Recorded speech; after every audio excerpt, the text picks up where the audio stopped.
बोलिए हरिवंश पुराण की जय। हरि अनंत हरि कथा अनंता 37वां अध्याय जीवन निर्वंता। वेशवास जी कहते हैं जन्मजे सत्वान उपनाम वाले सत्व से कौशल्या ने बजिन बजवान दिव्य राजा देवाव्रत महाभुज अंधक और यदुनंदन विष्णु नामक सत्व संपन्न पुत्रों को उत्पन्न किया। उनके 4 वंश चले, उनको आप विस्तार पूर्वक सुनिए। बजमान के संजय की पुत्री वाका और उपवाका का नाम वाली 2 स्त्रियां थीं और उनसे उसके बहुत से पुत्र उत्पन्न हुए। बजमान से संजय की पुत्री वाका से कृमि, कर्मण और दिष्ट, सुर और पुर्जे नामक पुत्र उत्पन्न हुए। उन्हीं बजमान के संजय की दूसरी पुत्री उपवाका से आयुताजित और शैत्राजित, सताजित और दासक नामक पुत्र उत्पन्न हुए। यज्ञ करने वाले राजा देवाव्रत ने मेरे सर्वगुण संपन्न पुत्र हो और इस निश्चय के साथ बड़ा भारी तप किया। वे राजा अपने चित्त में ऐसा निश्चय करके परनाश नदी के जल में खड़े होकर तप करते थे। अपने जल में सदा खड़े रहने वाले राजा का नदी ने प्रिय करना चाहा और उसको ऐसी कोई स्त्री नहीं दिखी जिसके द्वारा ऐसा पुत्र उत्पन्न हो सके। तब चिंता से व्याप्त होकर नदियों में सेठ पर्णाशा ने उस राजा का कल्याण करने के लिए एकांत में ये विचार किया कि मैं इनकी सहचारिणी बन जाऊं। तदंतर उसने कुमारी बनकर श्रेष्ठ रूप धारण करके राजा को वरना चाहा और राजा ने भी उसको पत्नी बनाना चाहा। तदंतु उन महाबुद्धिमान राजा ने उसमें तेजस्वी गर्भ को स्थापित किया। तब उस नदियों में सेठ पर्णाशा ने राजा देवाव्रत के विरह से 10वें महीने में सर्वगुण संपन्न बब्रू नामक पुत्र उत्पन्न किया। सुना है कि इस वंश के प्राचीन इतिहास को जानने वाले लोग महात्मा देवाव्रत के गुणों का इस प्रकार कीर्तन करते थे। महात्मा देवाव्रत को हम जैसे दूर देश में देखते थे वैसे ही उनको समीप में देखते थे, अर्थात उनको योग बल से अनेक रूप धारण कर सर्वत्र एक रूप में विराजमान देखते थे। तो बब्रू मनुष्य में सेठ है और देवाव्रत देवताओं के समान है। 7066 पुरुषों सहित बब्रू और देवाव्रत अमृतत्व को प्राप्त हो गए, अर्थात संग्राम भूमि में अपने प्राणों को त्याग कर ब्रह्मलोक में पहुंच गए। राजा बब्रू दानियों में सेठ, यज्ञ करने वाले विद्वान और ब्राह्मण भक्त थे। उनके आयुध बड़े दृढ़ थे। वे कीर्तिमान, महातेजस्वी तथा सातवत वंशियों में परम श्रेष्ठ थे। उन बब्रू का वंश बहुत बड़ा है। मातृका वंश बोध उनकी संतानों में है और अंधक के काशीराज जडाश्व की पुत्री के द्वारा कुक्कुर, बजमान, समी और कंबल वहिष नामक 4 पुत्र उत्पन्न हुए। कुक्कुर के पुत्र जिष्णु और जिष्णु के पुत्र कपोत रोमा हुए तथा उनके पुत्र तेत्री हुए और तेत्री के पुत्र पुंद्रवसु हुए। पुंद्रवसु के पुत्र अभिजित हुए। उन अभिजित के एक पुत्र और एक पुत्री, ये 2 जुड़वा संतानें हुई। ऐसी बात सुनी जाती है। ख्याति प्राप्त लोगों में श्रेष्ठ वे दोनों आवुक और आवुकी के नाम से प्रसिद्ध हुए। इन आवुक के संबंध में मनुष्य इस गाथा को गाया करते हैं कि वह तरुण घोड़ों के समान उत्साही राजा जब अपने विशुद्ध परिवार के साथ चलते थे तब उनके काठ के बने राज सिंहासन को 80 मनुष्य उठाया करते थे और उन बोझ के साथ उनके घेर कर चलने वाले लोगों में ऐसा कोई नहीं था जो पुत्रहीन और अथवा सैकड़ों की दक्षिणा देने वाला न हो। सैकड़ों को दक्षिणा देने वाला न हो अथवा सैकड़ों सहस्त्रों वर्षों की आयु वाला न हो या अशुद्ध कर्म करने वाला हो तथा यह करने वाला न हो पूर्व दिशा में राजा भोज आउक का अभिनंदन करने के लिए चांदी और सोने की सांकलों से बांधे जाने वाले 10,000 हाथी आते थे तथा उपासक जुआ अनुकर्ष रथ के नीचे का काष्ठ और वरुद रथ त्राण कवच वाले एवं मेघों की बाती घोष करने वाले ध्वजाधारी 10,000 रथ उनका स्वागत करने के लिए आते थे। उतने ही 1000 रथ और हाथी उत्तर तथा अन्य दिशों में भी राजा आउक का अभिनंदन करने के लिए आते थे। तो भोजवंशी यादव सब समान सामंतों को वंश में करके आउक की उपासना करते थे। राजा आउक ने उन सब के रथ सोने की घंटियां और घुंघरों वाले बनवा दिए थे और अंधक वंशियों ने आउक की बहन आउकी को अवंती के राजवंश में ब्याह दी। आउक के काशीराज की पुत्री से देव कुमारों के समान सुंदर देवक और उग्रसेन नाम के 2 पुत्र उत्पन्न हुए। देवक के देव कुमारों से जैसा देववान उपदेव सुदेव और देवरक्षित नाम के 4 पुत्र थे और उन्हीं के देव की शांति देवा सुदेवा देवरक्षिता वृक देवी उपदेवी और 7वीं सुनासी। इस प्रकार 7 पुत्रियां थी। देवक ने उस सबका विवाह वसुदेव जी के साथ कर दिया और उग्रसेन के 9 पुत्र थे। उनमें कंस सबसे बड़ा था और शेष के नाम इस प्रकार है: न्याग्रोध, सुनामा, कणक, शंकु, शुभमीप, राष्ट्रपाल, सुतन्नी, तनु, अनादिष्टि और पुष्टिवान। इनकी कंसा कंसवंती, सुतनु, राष्ट्रपाली और कणकणा नाम की 5 सुंदरागी बहनें थी। इस प्रकार कुकुर वंश में उत्पन्न हुए उग्रसेन और उनकी संतान का वर्णन किया गया है।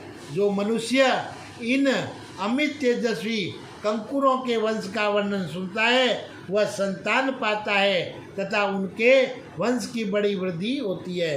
बोलिए हरिवंश पुराण की जय। हरि अनंत हरि कथा अनंता 48वें अध्याय से जीवन निर्वंता। बजवान के वंश का वर्णन और सेमंत मणि की कथा। वेशवाल जी कहते हैं, राजन, अंधक पुत्र बजमान के रथियों में मुख्य विदुरथ नामक पुत्र हुआ और विदुरथ के पुत्र सूरवीर राजाधिदेव हुए और राजाधिदेव के बलवान दत्त और अतिदत्त, शोणाश्व, श्वेतवान, समी, दंड शर्मा, दंड शत्रु एवं शत्रुजित नामक परम बलवान पुत्र उत्पन्न हुए और स्वर्णा तथा श्रविष्ठा नाम की 2 कन्या हुई थी और समी के पुत्र प्रतिछत्र हुए और प्रतिछत्र के पुत्र स्वयं भोज और स्वयं भोज के पुत्र अधिक हुए। अधिक के सभी पुत्र भयंकर पराक्रमी थे और उनमें कृतवर्मा सबसे पहले उत्पन्न हुए और सतधनवा उनके मसले पुत्र थे। देव ऋषि चैवन के वचन से सतधनवा के भिक्षक वेत्रण, सुदांत एवं विदांत नामक 4 पुत्र उत्पन्न हुए तथा कामदा और कामदंती का नाम की 2 पुत्रियां उत्पन्न हुई। अंधक पुत्र कंबल वहिष के पुत्र विद्वान देववान हुए तथा वीर असमोजा एवं नाज मोजा नामक 2 पुत्र हुए। अंधक के कुकुर आदि के अंतरिक्ष सुदष्ट, चारुरूप और कृष्ण नाम के 3 पुत्र और थे। अंधक ने उन तीनों पुत्रों को पुत्रहीन असमोजा को दे दिया और इनका तथा और भी बहुत से अंधक वंशी राजों का आपसे वर्णन कर दिया। जो पुरुष नित्य प्रति अंधकों के इस वंश का वर्णन सुनता है उसका वंश अति विस्तृत हो जाता है, इसमें कुछ संदेह नहीं है। यदुपुत्र कोष्टा के गांधारी और माद्री नाम की 2 भार्या थी। गांधारी के पुत्र महाबली अनमित्र हुए तथा माद्री के पुत्र युधाजित और देवमिडवान हुए। अपराजित अनमित्र शत्रुओं को जीतने वाले थे और अनमित्र के पुत्र निग्र हुए। निग्र के प्रसेन और सत्राजित नाम के 2 पुत्र उत्पन्न हुए। वे दोनों शत्रुओं की सेना को जीतने वाले थे। द्वारकापुरी में बसते समय प्रसेन को शैमंतक नाम की दिव्य मणि समुद्र के तट पर परंपरा से प्राप्त हुई थी। प्रसेन के भाई सत्राजित के सूर्य नारायण प्राण के समान प्रिय मित्र थे। तो रथियों में सेठ सत्राजित एक समय रात्रि बीतने पर स्नान एवं सूर्य उपस्थान करने के लिए समुद्र तट पर गए थे। वे सूर्य उपस्थान कर रहे थे कि इतने में सूर्य नारायण उनके सामने आकर खड़े हो गए। उस समय सर्वशक्ति संपन्न भगवान सूर्यदेव अपने तेजस्वी मंडल के मध्य में विराजमान थे, इस कारण उनका रूप स्पष्ट नहीं दिख रहा था। उस समय राजा ने अपने सामने खड़े हुए भगवान सूर्य को कहा कि ज्योतिर्मय ग्रह आदि के स्वामी, मैं आपको जैसा नित्य प्रति आकाश में देखता हूँ वैसा ही मैं आपको तेज का मंडल धारण कर आपने सामने खड़ा हुआ देख रहा हूँ। तो फिर आप जो मेरे पास मित्रता वंश बधारे, इसमें विशेषता क्या हुई?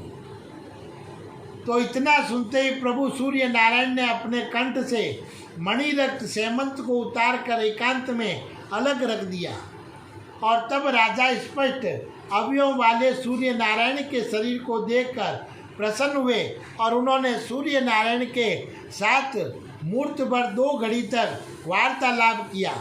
बातचीत करने के अंतर जब सूर्य नारायण फिर चलने लगे तब सत्राजित ने उनसे कहा, भगवान, आप जिससे सदा इन तीनों लोकों को प्रकाशित करते रहते हैं, उस सेमंतक मणि को मुझे दे दीजिए। तब सूर्य नारायण ने वह सेमंतक मणि उन्हें दे दी और राजा ने उसे बांधकर नगर में प्रवेश किया। तब तो मनुष्य ये सूर्य जा रहे हैं कहते हुए उनके पीछे दौड़े। इस प्रकार नगरी को विस्मित करते हुए वे राजा अपने रनवास में चले गए। तदंत राजा सत्राजित ने मणियों में रक्त रूप व दिव्य सेमंतक मणि प्रेम के कारण अपने भाई प्रसेनजित को दे दी। वह मणि जिस विष्णु और कुल वाले के घर में रहती थी, उसके यहाँ वह स्वर्ण की वर्षा करती रहती थी। उस देश में मेघ समय पर वर्षा करते थे और वहाँ व्याधि का भय भी नहीं होता था।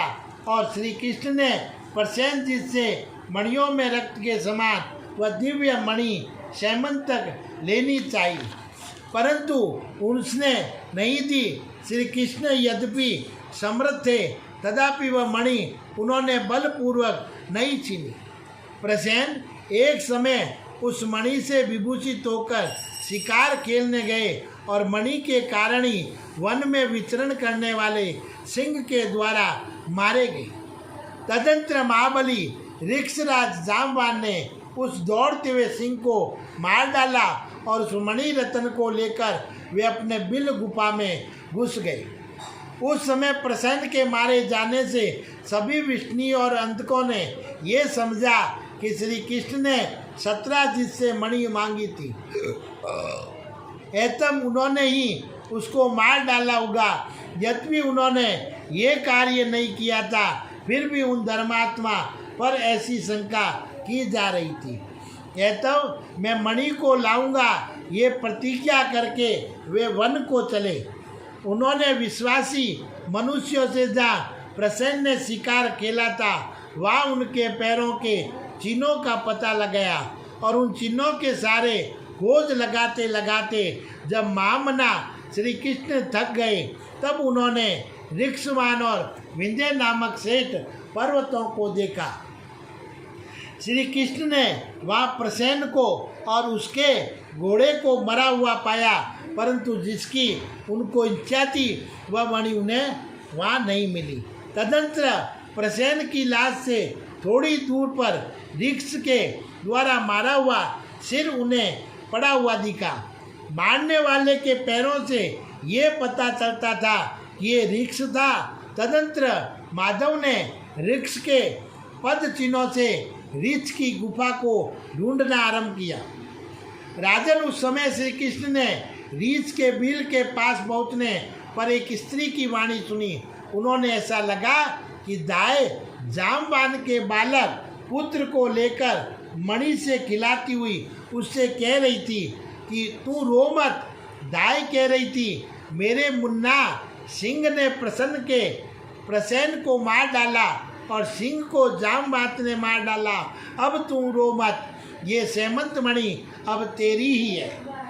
जब दाई की बात उन्होंने स्पष्ट सुन ली तब भगवान ने बलराम को तथा यादवों को तो गुफा के द्वार पर खड़ा कर दिया और स्वयं मौन होकर सीधे बिल में जा घुसे। इस प्रकार सांग धनुषधारी भगवान ने गुफा में आगे बढ़कर जामवान को देखा। वसुदेव जी वंदन गोविंद जामवान के साथ अपनी भुजाओं से ही किस दिन तक बिल में युद्ध करते रहे और श्री कृष्ण के बिल में प्रवेश करने के बाद बहुत दिनों तक न लौटने पर बलदेव आदि ने द्वारका में जाकर कहा कि श्री कृष्ण मारे गए। तो उधर श्री कृष्ण ने महाबली जामवान को जीतकर और ऋक्षराज की प्यारी पुत्री जामवती से विवाह किया और अपनी निर्दोषता सिद्ध करने के लिए सेमंत मणि को भी ले लिया। तदंतर श्री कृष्ण जामवान से अनुन्य विनय करके विल से निकल आए और परम शोभा पाते हुए द्वारका को चले गए। भगवान अच्युत ने इस प्रकार मणि को लाकर सब शांतवतों की सभा में अपनी विशुद्धता को प्रमाणित कर वह मणि सत्राजित को दे दी और शत्रु नाशक श्री कृष्ण ने इस प्रकार मिथ्या दोष लगने के कारण सेमंत मणि को जीत कर लाने के बाद अपने आप को निर्दोष सिद्ध कर दिया। सत्राजित के 10 भार्या थी और उनमें से 100 पुत्र हुए थे और उनमें 3 प्रसिद्ध थे, जिनमें सबसे बड़ा भंगकार था, दूसरा वीर वातपति था और तीसरे का नाम उपस्वान था। राजन, इसी प्रकार स्त्रियों में रतन स्वरूपा सत्यभामा, दृढ़व्रत और धारणीव्रती और प्रसवापिनी ये उनकी 3 पुत्रियां थी जो दिशा विदिशा में प्रसिद्ध थी।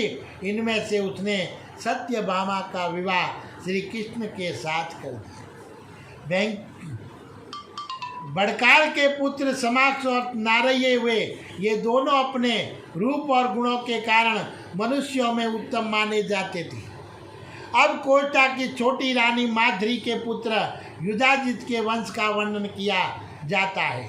माद्री कुमार युधाजित के पुत्र प्रसिन्न हुए और प्रसिन्न के पुत्र स्वफलक और चित्रक हुए और स्वफलक का विवाह काशीराज की पुत्री गांधनी से हुआ था और इन गांधनी के पिता अपनी पुत्री से प्रतिदिन गोदान कराया करते थे। उन गांधनी ने महाभाग्यवान अंकुर जी उत्पन्न हुए और ये महाबाहु अंकुर शास्त्रों के रूप में प्रसिद्ध थे। इन्होंने यज्ञ करके बड़ी बड़ी दक्षिणाएं दी थी। तो गांधनी के अंकुर जी के अतिरिक्त उपासक मृदुर, अरिमेज्य, अविक्षिप, अपेक्ष, शत्रुग्रा, अरिमर्दन, धर्मद्रिक, यति धर्मा, ग्रंथ भोज, अंधक, अवा और प्रतिभा नामक पुत्र तथा वराडना नाम की सुंदरी कन्या भी उत्पन्न हुई थी।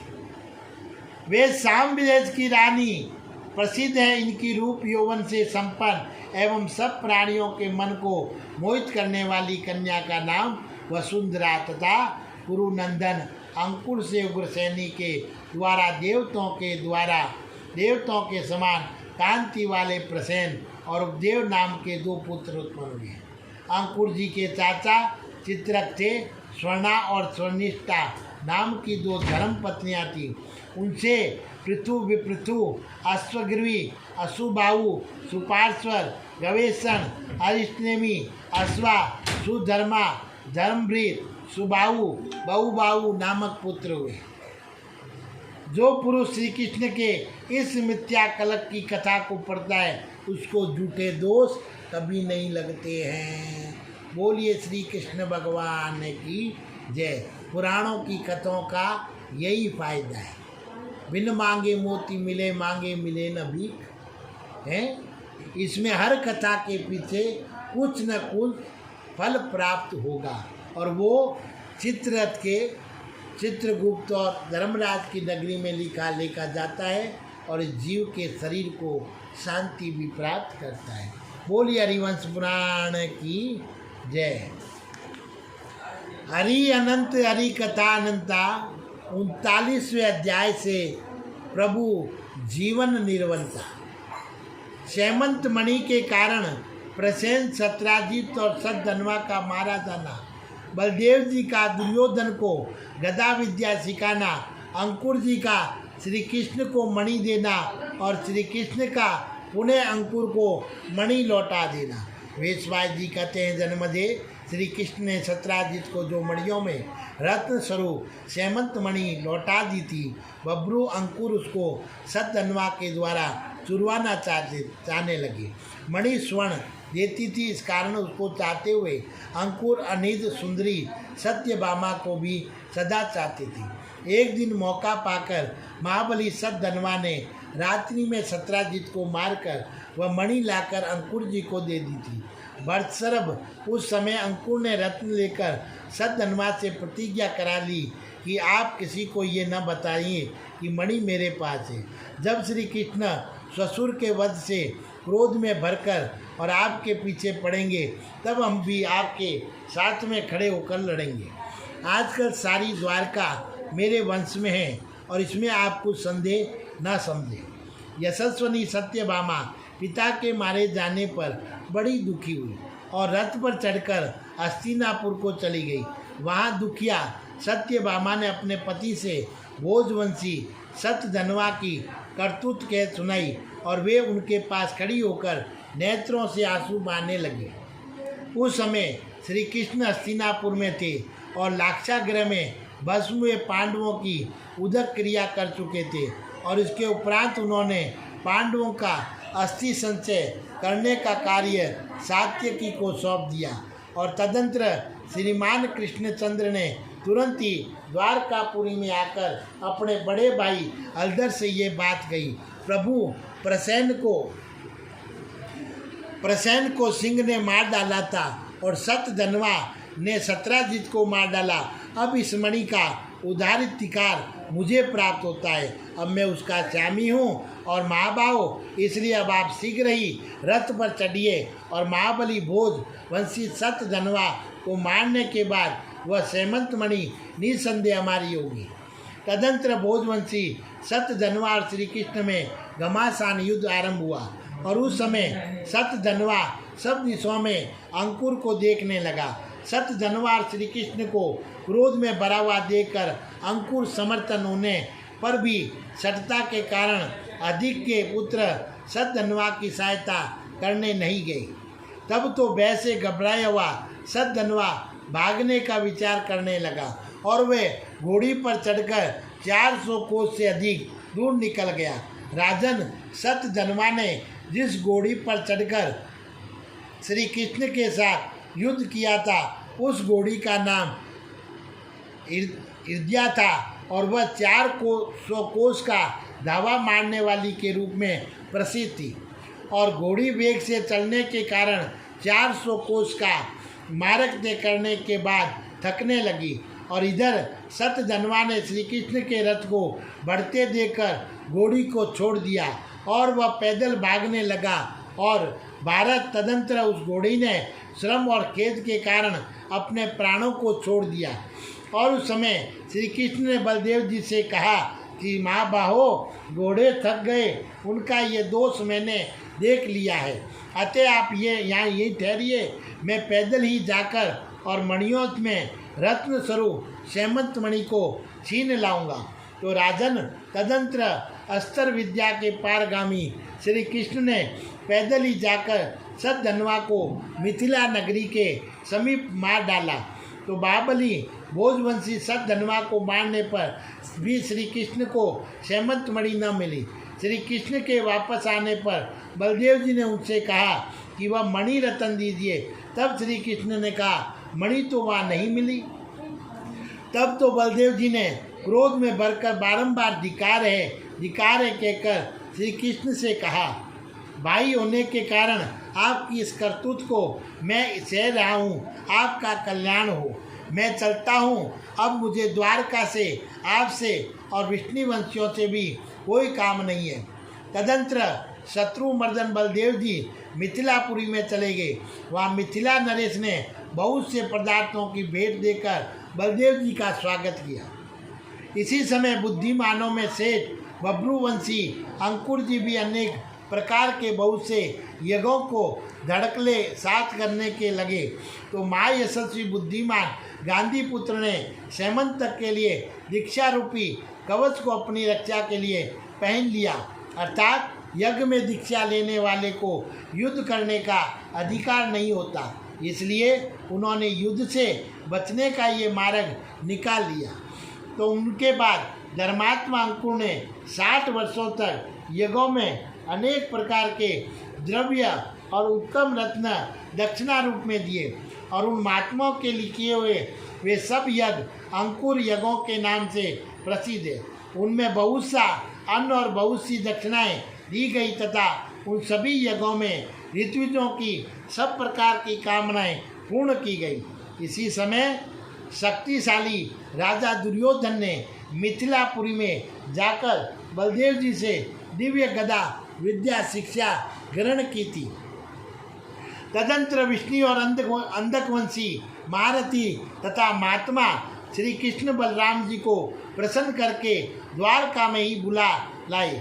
वर्ष से रात्रि में सोए हुए महाबली सत्राजित और उनके भाइयों को सतधनवा के द्वारा मरवा कर अंकुर अपने कुटुंबी कतिपय और अंधकवंशियों को साथ लेकर भाग गए थे, किंतु श्री कृष्ण ने जाति में फूट पड़ने के भय से उनकी उपेक्षा कर दी। परंतु अंकुर के चले जाने पर इंद्रदेव ने वर्षा करना बंद कर दिया।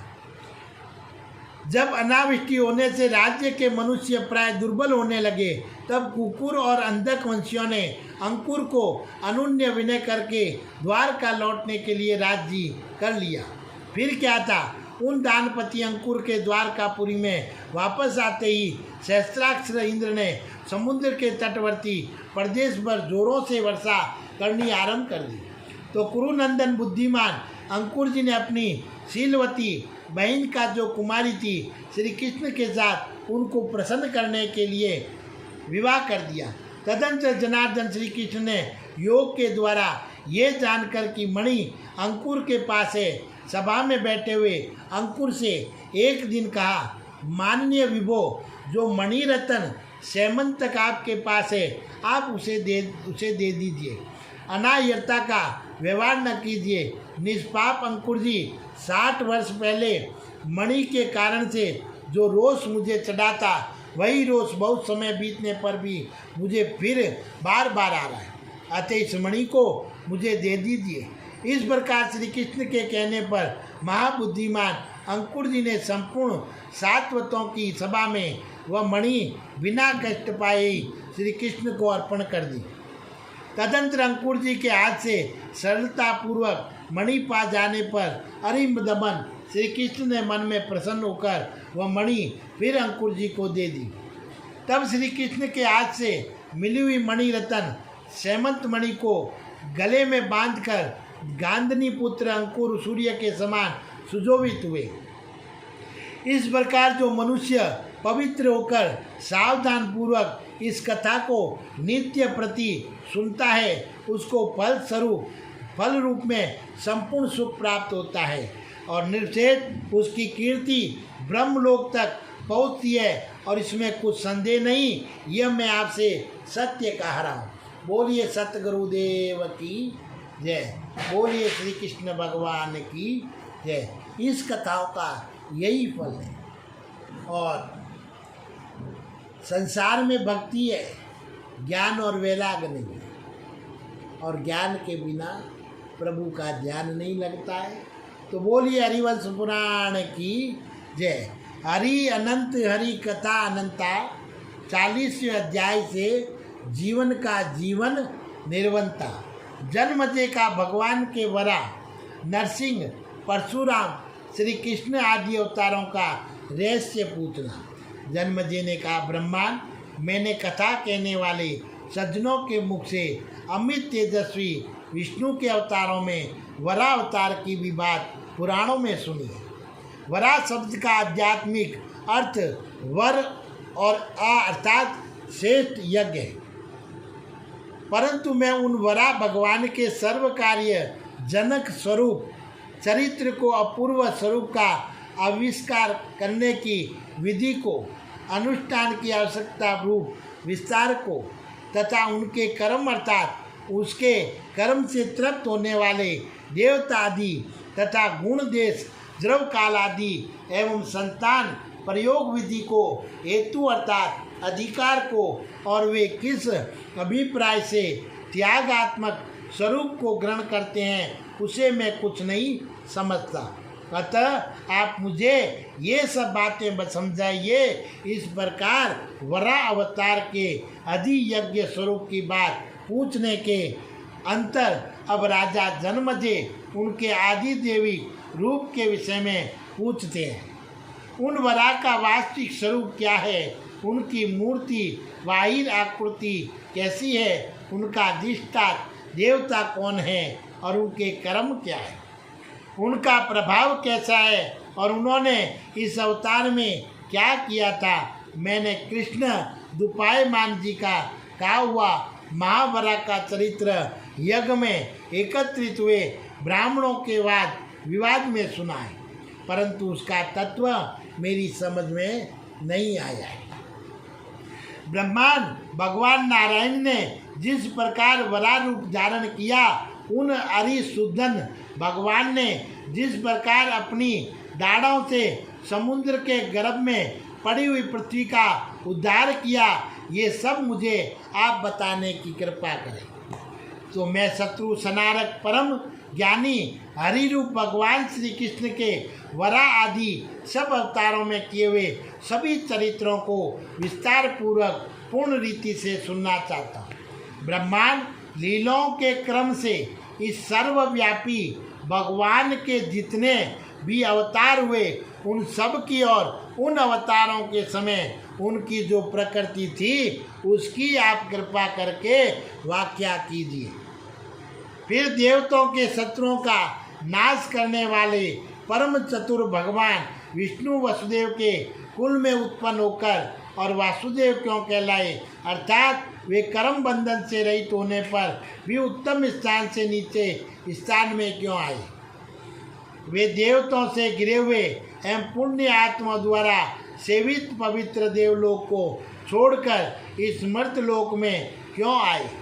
जो देवता और मनुष्यों के नेता है और जो विभू पृथ्वी के भी उत्पत्ति स्थान है, उन्होंने अपने दिव्य आत्मा को मनुष्य शरीर में क्यों स्थापित किया, जो अकेले ही सब मनुष्यों के कर्म से जन्म और जन्म से पुण्य कर्म रूप चक्र को निर्विघ्नता पूर्वक चलाते हैं। उन चक्रधारियों में से श्री कृष्ण ने मनुष्य बनने का विचार क्यों किया, जो जगत के संपूर्ण लोकों की रक्षा करते हैं। वे भगवान विष्णु पृथ्वी पर आकर गोप ऐसे बन गए जो समस्त भूतों के अनंत अंतरात्मा प्रभु स्वयं महाभूतों को रखते और धारण करते हैं। उन श्री गर्भ को पृथ्वी पर विचरने करने वाली स्त्री ने अपने गर्भ में किस प्रकार धारण किया, जिन्होंने देवताओं की इच्छा पूर्ण करने के लिए 3 पेड़ों डंगों से तीनों लोकों को जीतकर जगत में धर्म अर्थ और काम से प्राप्त होने वाले 3 मार्ग 3 गतियाँ स्थापित कर दी। धर्म से स्वर्ग अर्थात उधर्व गति, अर्थ से मर्तलोक अर्थात मध्यम गति और काम से नरकादि अधोलोक अर्थात अधोगति मिलती है, जो भगवान प्रलय काल में दृश्य और दृश्य रीति से कारण सहित संपूर्ण जगत का पान ग्रास करके अपने शरीर को जल में बनाकर संपूर्ण जगत को एक जल में ही कर देते। प्राचीन समय में जिन पुण्य आत्मा हरिसूदन भगवान ने वराह के रूप में अपने दांतों के अग्रभाग से पृथ्वी का उद्धार किया, पहले जिन अविनाशी सुरसेठ ने इंद्र के लिए असुरों की सेना को जीतकर देवताओं को तीनों लोग वापस दिला दिए, जिन्होंने पूर्व काल में जिंग का रूप धारण कर और फिर उनको 2 प्रकार का अर्थात नरसिंह रूप बनाकर महान पराक्रमी दैत्य हिरण्यकश्यप को मार डाला। जिन विभु ने पहले प्रलय काल में पाताल में जाकर और वंशी संवर्तक अग्नि का स्वरूप धारण कर समुद्र के जल रूप अभी घी का पान कर लिया। ब्रह्मांड प्रत्येक युग में जिन भगवान को सहस्त्र अर्थात अनंत सिर वाला, अनंत आँखों वाला, अनंत दान देन करने वाला और अनंत चरणों वाला कहा जाता है, तद स्थावर जंग मातक जगत के लीन होने पर जिन एक समुद्र में जल में स्थित पुरुष की नाभि से प्रकट होने वाले कमल नाल रूप अग्नि मंदन दंड से पितामह का भवन लोक कमल उत्पन्न हुआ, जिन्होंने तारका में संग्राम में अपने शरीर को सर्वदेव में और सर्वायुधधारी बनाकर दैत्यों को मार डाला, जिन्होंने गरुड़ पर बैठकर उदंड काल नेमी को नष्ट कर दिया तथा मैं दैत्य और मान असुर तारक को मार डाला, जो क्षीर समुद्र के उत्तर तट पर स्थित अमृत समुद्र में योग माया रूप शाश्वत योग काल से लेकर शयन करती। देवताओं को उत्पन्न करने वाली अग्नि रूपादिति ने महान तप करके जिन पुराण पुरुष वामन रूपी गर्भ को धारण किया और जिन्होंने गर्भ से निकलने के बाद दैत्यों के चक्र में फंसे हुए इंद्र को दैत्यों के चक्र से मुक्त करके पूर्ण काम बना दिया, जिन्होंने अपने डंगों को लोक में करके अर्थात एक एक डंग से एक एक लोक को नापकर दैत्यों को पाताल में भेज दिया, देवताओं को स्वर्ग का विहार करने वाला बना दिया और देवराज इंद्र को देवताओं के सम्राट पद पर स्थापित कर दिया, जिन्होंने गृहा सूत्रों में कही हुई विधि तथा अन्नवाहार्य कर्म के साथ यज्ञोपयोगी और चमस उलूखल आदि पात्र दक्षिणा और दीक्षा आदि की रचना की, जिन्होंने आवन्य अग्नि वेदी सुरवा कुशाएँ प्रोक्षणी पात्र ध्रुवा और अवृद्ध स्नान उपयोगी सामग्रियों की कल्पना की, जिन्होंने उदर्व मध्य और अधोगति रूप सुधा आदि 3 भोग्य पदार्थ बनाकर ब्राह्मणों को हव्य कव्य प्रदान करने वाला और देवताओं को यज्ञ में हवि भक्षण करने वाला और पितरों को श्रद्धादि में अर्पण किए जाने वाले पिंड आदि कव्य भक्षण करने वाला बनाया, जिन्होंने देवताओं का भाग निकालने के लिए मंत्र के प्रयोग की विधि के साथ साथ यज्ञ कर्म में युग समिधा सुरवा सोम पवित्र पैंती एवं परिधियों की कल्पना की, जिन्होंने यज्ञो उपयोगी द्रव यज्ञ ईंटों के बने अग्नि स्थापन के स्थान तथा आवन्य आदि 3 प्रकार की अग्नियाँ सदस्य यज्ञ कर्म का निरीक्षण करने वाले ब्राह्मण यजमान उत्तम यज्ञ एवं मेध्य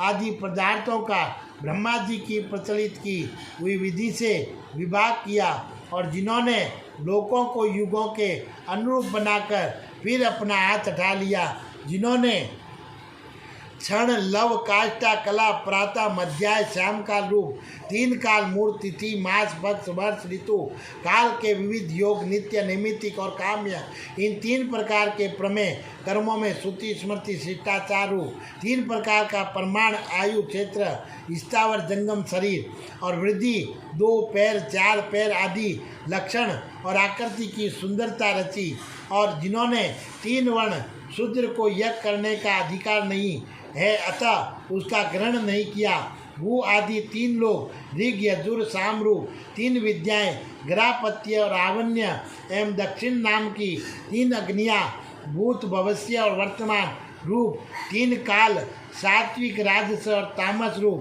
3 कर्म पुत्रेषणा वितेषणा और लोकेषणा रूप 3 उपाय सत्व रज तम रूप और 3 गुण रचे जिन्होंने जीवों के अनंत कर्मों के कारण 3 लोकों की रचना की, साथ ही जो सब प्राणियों की रचने वाले और जिनमें सब भूतों के गुण रहते हैं, जो जगदीश्वर समस्त ब्रह्मांड में जीवात्मा को जन्म मृत्यु देने के कारण सबके नेता है, और जो जीव रूप से इंद्रियों का विषयों के साथ संयोग करके सर्वत्र रमण करते हैं, जो धर्म करने वालों की गति गंतव्य स्थान है और पाप कर्म करने वालों की अगति है, और अर्थात पाप कर्म करने वाले जिनको नहीं पा सकते, जो चारों वर्णों के उत्पत्ति स्थान है। ये बात ब्राह्मणों अस्य मुखमासितम आदि श्रुति को लक्ष्य करके कही गई है, और जो जिसमें 4 ऋत्विज हवन करते हैं,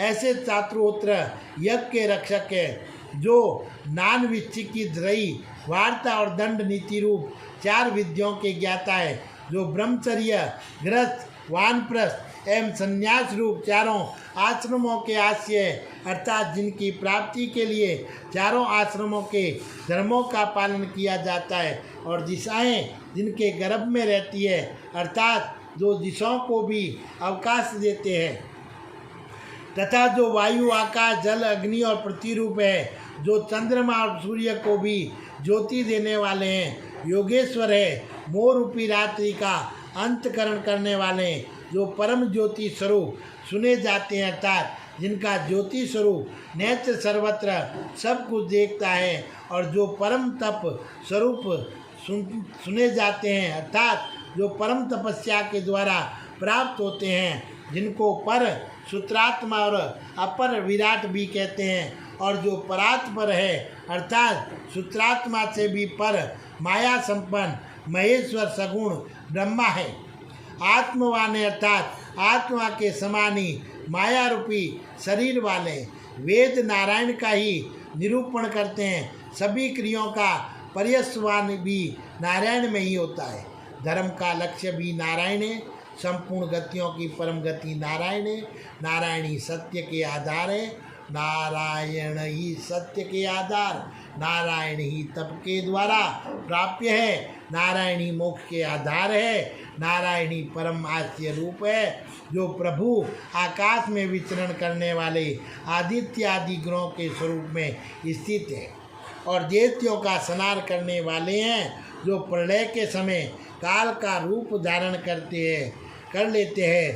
संसार का अंत करने वाले यम के भी यम है, मृत्यु की भी मृत्यु है, और लोकों की मर्यादा बांधने वाले मनु आदि के भी सेतु है, अर्थात मनु आदि को भी मर्यादा में रखने वाले हैं, और पवित्र करने वाले गंगा आदि तीर्थों को भी पवित्र करने वाले, जो वेद के ज्ञातों द्वारा जानने योग्य है। प्रभुत्व स्वभाव वाले मरीचि आदि के भी रूप प्रभु है, और जो सौम्य पुरुषों में चंद्रमा की भांति प्रिय दर्शन है, जो अग्नि के समान तेजस्वी पुरुषों में अग्नि स्वरूप है, जो मनुष्यों के मन रूप है, तपस्वियों के तप रूप है, जो नीतिमान पुरुषों में नम्रता रूप से विराजमान है, और तेजस्वियों में तेज स्वरूप है, और जो सृष्टियों के रचने वाले तथा संसार के सर्वश्रेष्ठ कारण है, जो शरीर धारण करके अवतार लेने वाले देवताओं के विग्रह रूप है, गतिमानों की गति है, आकाश में उत्पन्न होने वाले वायु है, तथा वायु से जीने वाले अग्नि स्वरूप है। अग्नि देवताओं के प्राण है, और मधुसूदन अग्नि के भी प्राण है। वे अग्नि के प्राण बनकर अग्नि के द्वारा क्या करते हैं, इसको स्पष्ट करते हुए कहते हैं कि अग्नि के द्वारा पृथक किए हुए अन्न के सार रूप रस से रक्त बनता है, और उससे क्रमशः विरय बनकर गर्भ रहता है। इस प्रकार वे अग्नि के प्राण बनकर अग्नि के द्वारा सारा सृष्टि कार्य चलाते हैं, और रक्त के मांस बनता है, और मांस से वेद चर्मी की उत्पत्ति होती है, और वेद से अस्थियों की उत्पत्ति होती है, हड्डियों से मज्जा बनती है, और मज्जा से विरय की उत्पत्ति होती है, और रसमूल कर्म के द्वारा विरय से गर्भ रहता है, और उसमें प्रथम भाग जल का अंश विरय होता है। वह श्वेत होने से सौम्य होता है, और जल प्रधान सोम का अंश होता है। और गर्भ की गर्मी से अर्थात जठराग्नि से उत्पन्न हुआ रक्त रूप जो दूसरा भाग उसमें रहता है वह रक्त राशि अग्नि का अंश कहलाता है। इस प्रकार वीर्य को सोम का अंश और रज को अग्नि का अंश समझना चाहिए। पूर्वोक्त रीति से ये दोनों रस के दो भाग हैं, क्योंकि शशि और पावक प्रताप अर्थात सुख और शोणित इस रस आदि के ही सार हैं। अब जगत के अगिष्णु मादक स्वरूप को सिद्ध करते शुक्र वीर्य कप वर्ग में है और रक्त पीत वर्ग में है।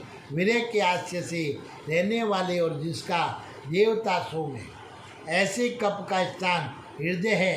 रक्त के आश्रय से रहने वाला है और जिसका देवता अग्नि है, ऐसे पीत का स्थान नाभि है। देह के मध्य में जो हृदय है वही मन का स्थान कहलाता है और नाभि कोष्ठ के भीतर वाणी का अधिष्ठाता देवता अग्नि रहता है।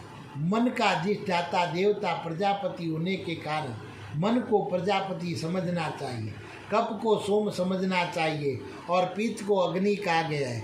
इस प्रकार संपूर्ण जगत अग्निस्वमात्मकम है। जैसे धुएं, ज्योति, जल और पवन से मेघ बढ़ता है, उसी प्रकार गर्भ भी अंतर अग्नि, जल और प्राण से बढ़ता है। एतम अचेतन है, उसके बढ़ने पर प्राण वायु सहचर होने से जीव रूप वायु ईश्वर के साथ उसमें प्रवेश करता है और उसी के साथ उत्क्रमण करता है और देह में प्रवेश करने के अंतर वह प्राणोपाधिक जीव सिर आदि अंगों को रचता है और उनको बढ़ाता हुआ उनको पुष्ट भी करता रहता है। वह प्राण के 5 प्रकार का होने से स्वयं भी 5 भागों में बंटकर बढ़ता रहता है।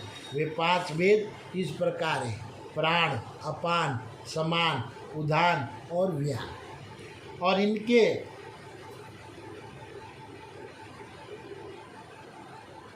इनमें प्राण प्रथम स्थान हत पिंड जय को दुष्ट पुष्ट करता हुआ चलता रहता है।